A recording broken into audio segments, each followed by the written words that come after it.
Okay, so I finished laying in the expert drum part, and I've got all my gems put in here for that. And this song makes quite a bit of use of the toms in the drum arrangement as you get closer to the end of the song, which you probably already know if you're a fan of the song. And so that brings me to an important thing I want to cover real quick before we get into putting in the drum fills, which will happen up here, which is these pro drum toms. And if you are not a big drum player in Rock Band 3, Pro Drums is a new feature in Rock Band 3 that allows you to turn your Rock Band drum kit from this into this by adding an optional cymbal pad kit. And then what you can do in the authoring phase here is put cues in that will require the player to either play the cymbal pads or the tom pads accordingly. But if the player doesn't have the cymbal kit, then all of the gems will be played down below on the tom pads. So to make this a little easier to understand, I'm going to take a look at the RBN preview window, and that'll kind of help illustrate the point by showing us the distinction between cymbal hits and tom hits in Rock Band 3, if that's not something that you've seen before. So I'm going to kind of come back here to the beginning of this section. It sounds like this if you haven't heard the song for a while.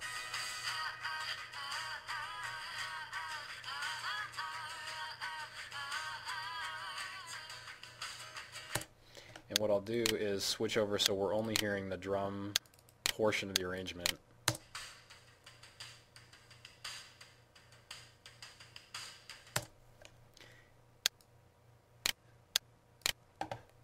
And then when I turn on the preview window, you'll notice that all these tom hits are being rendered as cymbal hits. Now, the preview window helps us to spot places where we've missed opportunities to mark tom hits as tom hits, and once we do that, a player who's playing Pro Drums mode in Rock Band 3 and has the optional cymbal kit is going to see cymbal gems for where they should be hitting the cymbal pads and tom gems for where they should be hitting the tom pads. So the snare is always the snare, so that you basically have 3 cymbal pads if you've got that kit installed. You've got a yellow, a blue, and a green for the crash. Usually the yellow cymbal is going to be the hi-hat, and the blue cymbal is either going to be a ride cymbal or will sometimes fill in as an open hi-hat. And so now what we want to do is turn all these cymbal gems into tom gems so that we can make full use of Pro Mode drums in Rock Band 3.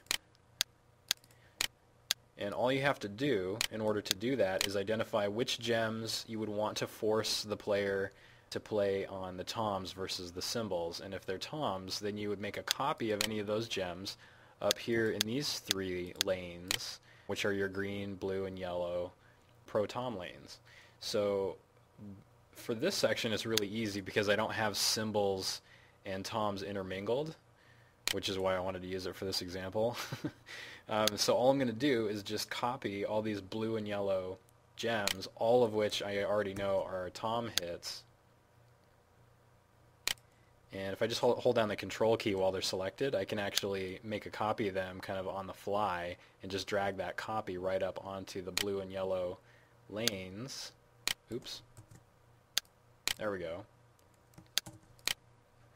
And now if I go back in and look at the preview window, those tom gems should actually all be rendered as tom gems. And I'll back up a little bit so you can see some symbols leading into it.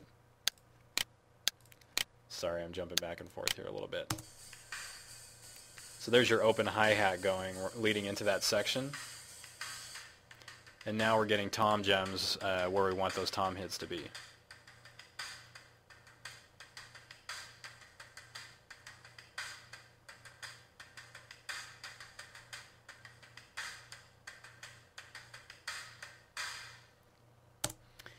And to me that sounds like a big snare flam at the end there, which we typically simulate in Rock Band using the red and yellow gems, since we don't really have a way to detect a player hitting one pad with both sticks, which is what you'd be doing in real life. So to kind of give the player that feeling, we usually use the red and yellow gems for a snare flam like that right at the end.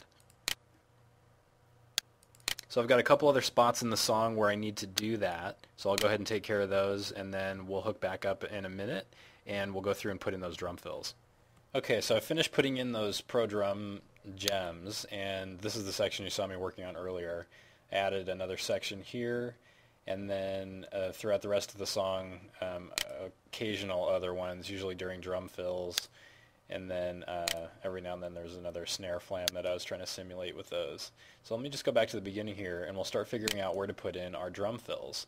So overdrive is going to eventually get added to the song once we get all our instruments charted, and we can figure out where those need to go. But we won't really be able to place overdrive strategically until we know where the drum fills are in the drum part. And so usually those are placed about every 4 bars apart.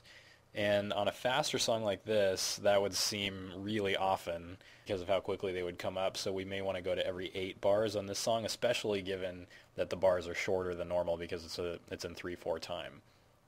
So the way that you add a drum fill is you basically put a note on each of these 5 lanes, and then you grab them all and stretch them out to be the length of a whole measure. And sometimes you'll need to tweak that and adjust depending on the nature of it. However, I don't want one right here at the beginning of the song, simply because you're using drum fills to activate the overdrive that you've saved up, and you would not have any right here at the beginning of the song. So we want to try to get ahead to roughly the first spot in the song where they would likely have saved up some, and that, who knows, that may be about 12 bars in or so.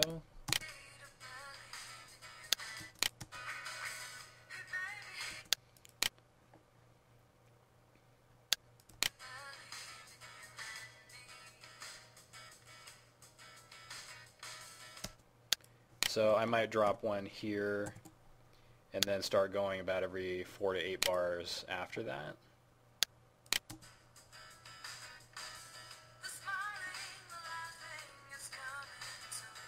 5, 6, 7, dun, dun, dun, dun, dun, dun. That's kind of what you're looking for, is sort of a rhythm to it. And ideally, the song will kind of tell you where they go as you're looking for those green crash cymbals that you've already authored. It's nice if you can have your drum fill end on what was actually kind of a more or less a fill section with a crash at the end of it. You won't always get that, but those are sort of cues that show you that you're more or less aligning to what the structure of the song wants you to do. And if you put a drum fill in a spot like I did earlier where there is no crash cymbal, the game is going to add one for you automatically. 2, 3, 4, 5, 6, 7. So here's a crash here at kind of an odd spot, and you could time your drum fill so that it ends right here on this crash. The issue is you've essentially got a full bar worth of nothing, which means that if you cause your drummer to hit that fill and they hit the crash cymbal at the end of it and activate their overdrive that they've saved up, they're going to burn it for no reason in here because they're basically getting a multiplier on nothing since they won't have any notes to play. And some players will like that, and they'll think that that's cool that you are forcing them to learn the song and you have to know the layout of the chart in order to strategically maximize the points that you can get. Other players will just get pissed off at you for putting a drum fill where you really can't use one effectively. And I kind of waffle back and forth on what my personal opinion is. I will not put one there just in this case. But what you could do is put one right as the drums are coming back in. And remember, if you're not familiar with drums in Rock Band 3, this is essentially a free-form section where you're allowing the player to play any drum fill they want, and then when they get to the end of that section, there's going to be a green crash gem that will pop up, and if they hit that, that will deploy any overdrive that they have saved up in their tank down at the bottom of the screen.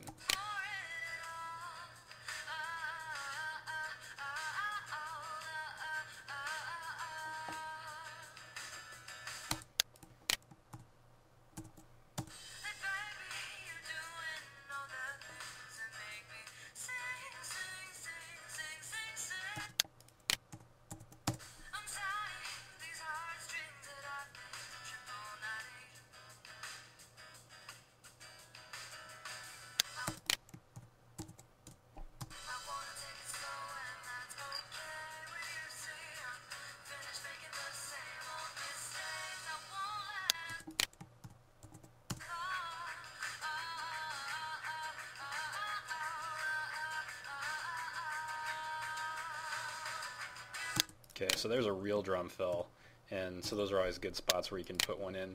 Now, the interesting thing is a lot of people don't want to put a lot of fills into their song when they first start authoring because they feel like, well, the song has certain fills and I want the player to be forced to play those fills because that's what the song is. The nice thing, though, is regardless of how many fills you put in, the player's only actually going to see a certain handful of them. Because even if you were putting these in every 4 bars, which I'm not, they wouldn't see all those because you only even get the drum fill rendered to you by the game engine if you're playing perfectly. And if you do get a drum fill and you activate overdrive, then any fill sections that come along while that overdrive is burning won't get rendered. So you're essentially creating opportunities for a drum fill to get displayed, but you're not actually forcing the game to display them. It'll make smart decisions about when to show them. And if you do kind of back down on your drum fills and you don't have enough and they're not really up to the spec that's called out in the docs, you'll get the playtesting community pushing back on you when you're in the playtest phase, and they'll be telling you to go back to your song and add more drum fills.